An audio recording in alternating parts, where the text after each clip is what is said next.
Today on the Common Constitutionalist Podcast, I'll be discussing the Supreme Court, the Runaway Supreme Court, and how they've become the ultimate legislative body. And you want to start a business with at least short-term unlimited growth potential? Move down south and start the Anti-Confederate Sign Company, because they're all coming down. Signs, monuments, flags, everything must go and be replaced with something politically correct. Today on the Common Constitutionalist Podcast.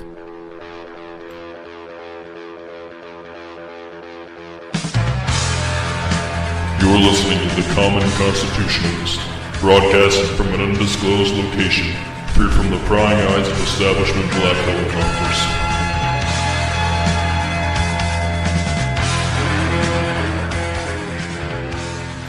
So now the Supreme Court has apparently ruled that black is white and white is black.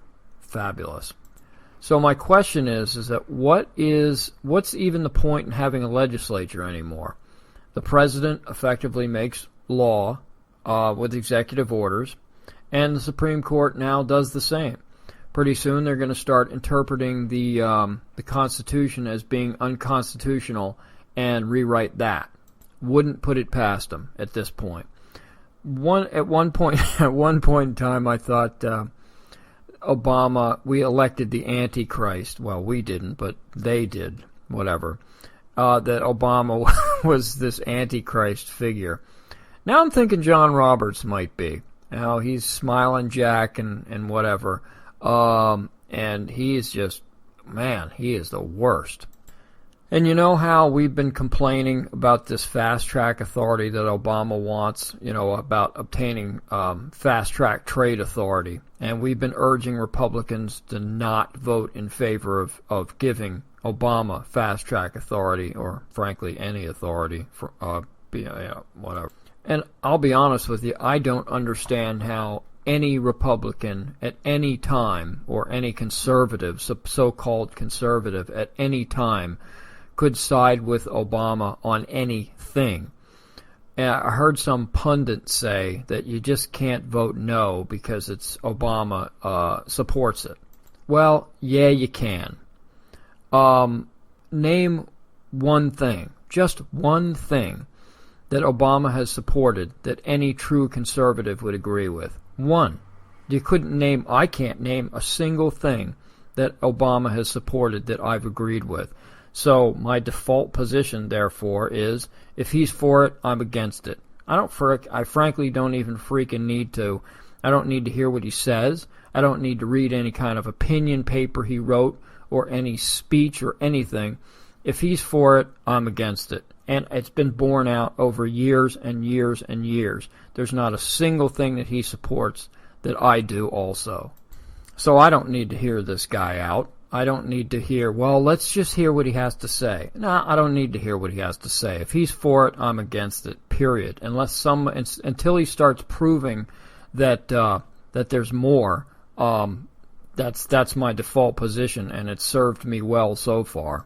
And some have said, oh, well, that's so close-minded. Of course it's racist, naturally, but it's also so close-minded. How can anyone be that sure? How can anyone say that about the president, that you can't find a single thing that you agree with? Easy. I've had years and years of history based on that claim. And there have been a few things, like, say, defense of marriage, where Obama has said in the past, up until just a few years ago, that marriage is between a man and a woman because it's his Christian belief. Well, I believe that as much as I believe he's a real Christian at this point. I don't know what he is. He's not Islamic. He's a socialist. He's a communist. And if you're a communist, you can't possibly be a Christian because you worship the state. You don't worship God. So obviously, we know that wasn't an evolution of his position. It was always a lie from day one. And frankly, I don't necessarily believe that he's for homosexual marriage or transgenderism or anything. I don't think he's for any of that stuff, other than the fact that it tears down the United States of America, and that's what he's for. You cannot be brought up the way he was brought up in basically a communist socialist household, have communist socialist mentors, friends, anarchists, anti-colonialists, black separatists. That's all he's ever hung out with. Those are all his mentors, and turn out to be a good Christian. It's impossible. Can't happen. Or maybe it's not impossible, but it's bloody improbable. How's that? And so now the Supreme Court, with Justice Antichrist John Roberts at the helm, has decided they're going to do Obama one better. They can, even more so, they can do whatever they want now. They can read a lower court ruling. Hey, they can read that the sky is blue. Lower court rules that the sky is blue, and they interpret it as being red. Because Roberts knows that the drafters really meant that it was red, and so that's how they're going to interpret it. And enough said. That's it. Game over. And now there literally is no one to stop the Supreme Court, because over the years, everyone in government, all of academia, all the media, the pundits, everybody have determined that the Supreme Court is the absolute last word. Bar none. There's no one beyond the Supreme Court. And that ain't right, period. Whatever the court says is what is, period. There's 9 justices that have absolute authority, and once they make the rule on high from Mount Olympus or wherever they sit, it's over. There's no appeal process. There's no nothing. It's basically the law forever. And it's got as much or more authority than it seems like than the 10 Commandments. And it seems no one, either on the state level or the legislature, Senate or the House, has the courage to stand up and just say, well, like Nancy Reagan, just say no.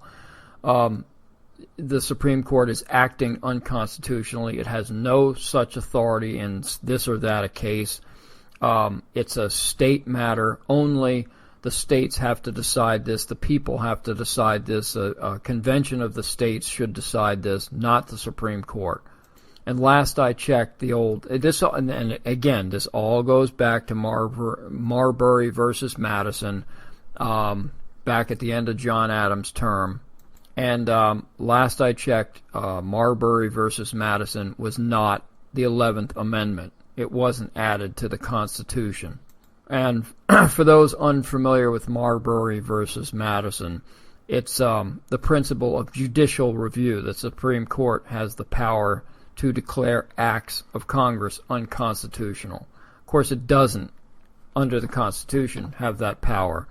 But it gave itself that power. Justice John Marshall, basically, the midnight judge, we'll call him, Justice John Marshall, look it up, gave that power to the Supreme Court. And even years after the ruling, Marbury versus Madison, Jefferson was still writing about this Marshall's ruling. And he said that, where does it say? I got it written down here somewhere. Marshall's ruling, which gives to the judges the right to decide what laws are constitutional, not only for themselves and their own sphere of action, but for the legislature and the executive also in their spheres, would make the judiciary a despotic branch. Gee, how prescient was that? Jefferson said that, wrote, certainly there is not a word in the Constitution which has given that power to them, the Supreme Court, more than to the executive or legislative branch. But yeah, it has, because they've taken it and no one has taken it back. No one has had the courage to take it back. Jefferson wrote in Latin, which I don't read or speak, but it's basically translated. It's translated into English, and it's probably, frankly, the most profound thing that I've ever heard uttered. The English translation is, "Good justice is broad jurisdiction," and that basically says it all. So Jefferson was right, Hamilton was wrong, and I think, frankly, Hamilton was probably just naive. He argued that the judiciary, why can't I say that word? I don't understand it, will always be the least dangerous to the political rights of the Constitution. Oh, really? Well, you're wrong-o there, bud. And that the general liberty of the people can never be endangered by federal judges. Really?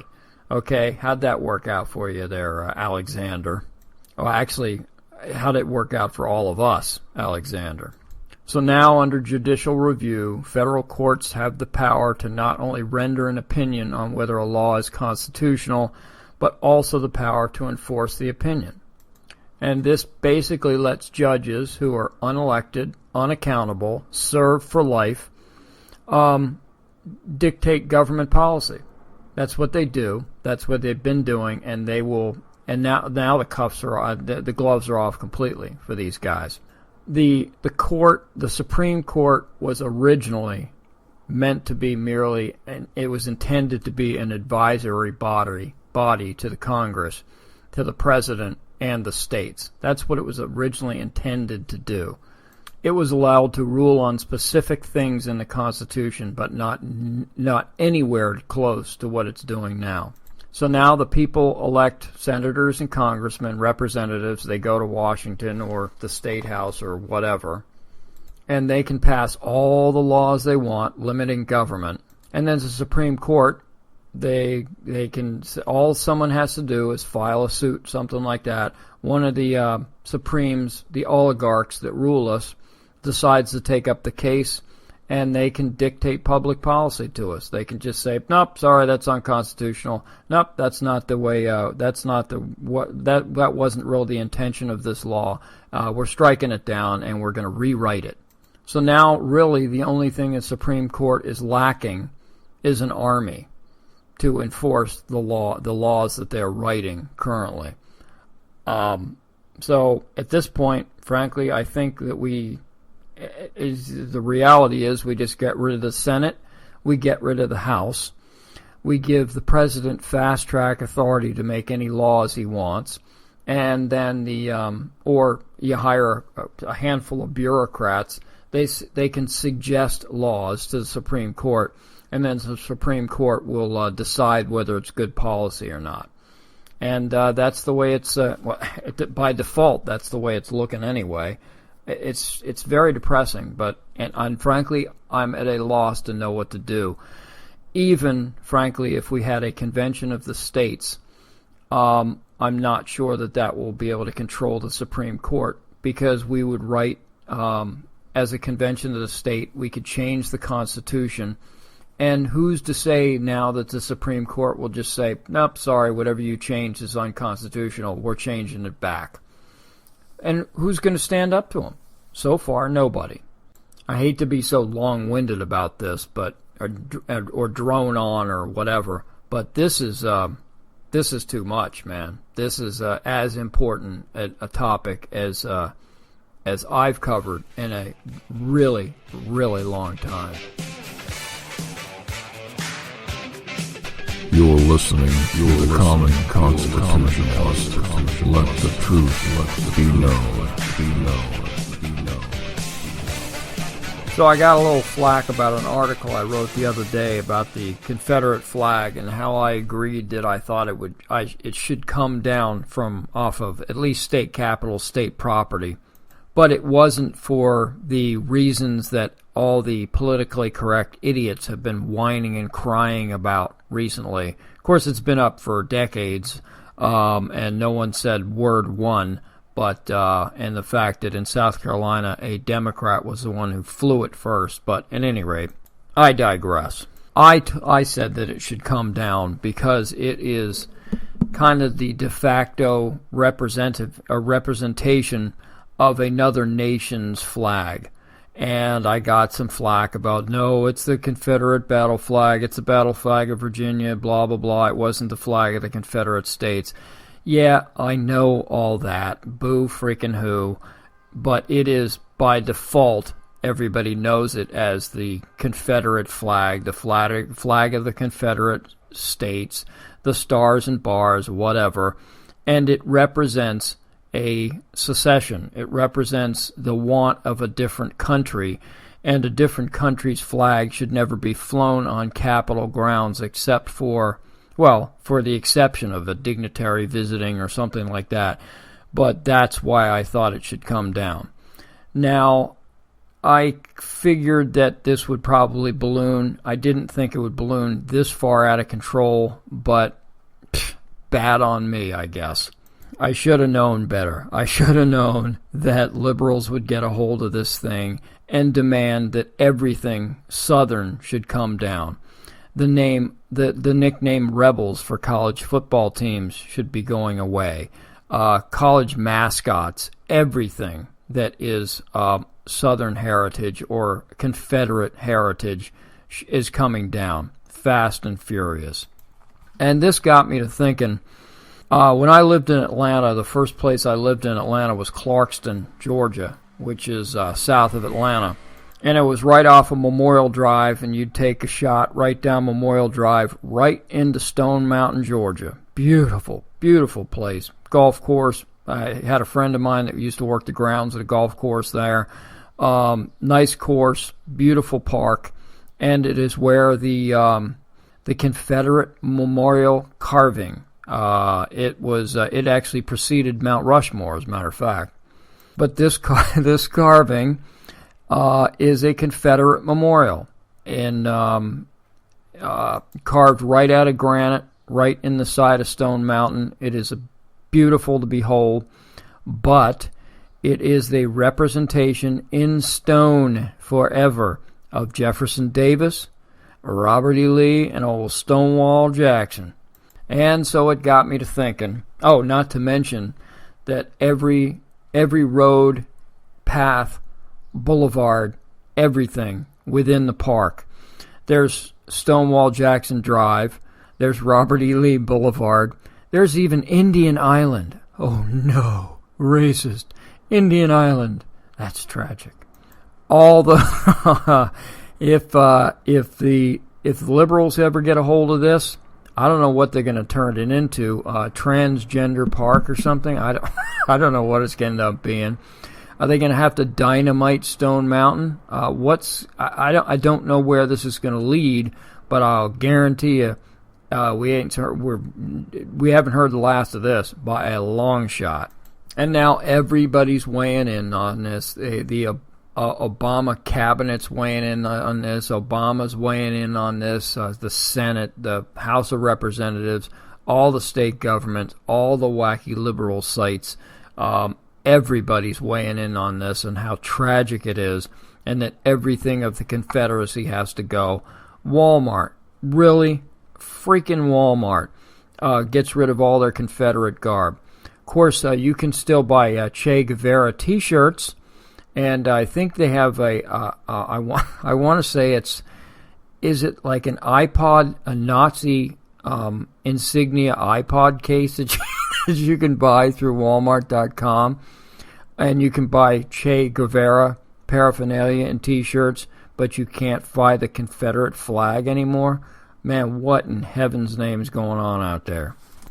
So I don't understand what happened to Walmart, man. I shop at Walmart. I've been a big supporter of Walmart ever since the Target had this flap about not saying Christmas. You're not allowed to say Merry Christmas to their attendants. The red kettle at Christmas, they got rid of that because it was controversial. And Walmart kept it up, and I always greet Walmart people with Merry Christmas, and they say it back, and everything's cool. And so I've been a kind of a supporter of Walmart. But man, I'll tell you, I don't know what is going on. I don't know why they think it's going to be easier in the long run to just submit to this liberal nonsense, because it's going to come back to bite them in the booty. I guarantee you that. With every cause that comes up, liberals are going to go directly to Walmart and say, what are you going to do about it? What are you going to do about it? You're going to drop that line? You're going to stop doing that? You're going to stop saying that? What are you going to do about it? And then either Walmart's going to continue to compromise, or eventually they're just going to say, you know what? Piss off. Excuse my vernacular, but piss off. Go away. We're going to do whatever we want to do. But if they keep compromising, it's going to get more difficult. But again, I digress. So these liberal activist groups, the administration, probably the Justice Department under Loretta Lynch, I don't doubt it, man. They're going to get involved somehow, some way. They're going to get involved in this Confederate flag controversy. All the monuments, all the memorials of Jefferson Davis or Stonewall Jackson or Robert E. Lee, they're all going to start coming down, and it's a crying shame is what it is. I still don't back the Confederate flag on a Union state's grounds. Just don't back it. But if you want to fly it, as a matter of fact, we were driving up a street in Manchester, New Hampshire yesterday, and there was somebody flying a Confederate flag, and I just laughed out loud and pointed at it and just, hey, whatever floats your boat, man. Doesn't matter to me. Could be worse. Could be flying an ISIS flag. But maybe the liberals think that would be better or something. I don't know. So anyway, if I was a young go-getter and didn't have a job and knew anything about developing signs or whatnot, I might be tempted to move to Atlanta or to Charleston, well, not Charleston, or Columbia or Charlotte or someplace, Alabama, and set up a sign company, an anti-Confederate sign company that will at a low cost, will come and tear down your memorial, and we'll contract out to put some, we'll put Caitlyn Jenner up there instead of Robert E. Lee or something. I don't know. A rainbow flag can fly on the State House instead of the Confederate flag or some such nonsense. This is all crap. I still hold to the view of the Confederate flag on state grounds. Okay, and it's because of what I explained. It has nothing to do with the Confederacy. But as far as private industry is concerned, as far as other public grounds are concerned, other than if it's not a state house or a state capitol or a legislature or something like that, leave them up, let them whine, and be done with it. Good, bad, or indifferent, it's part of the heritage of the South. It's a big part of the heritage of the South. And that's it. That's all I got to say on that one. So I'm going to wrap this up now, and I think I'm going to go spar with my son. So y'all have a great day.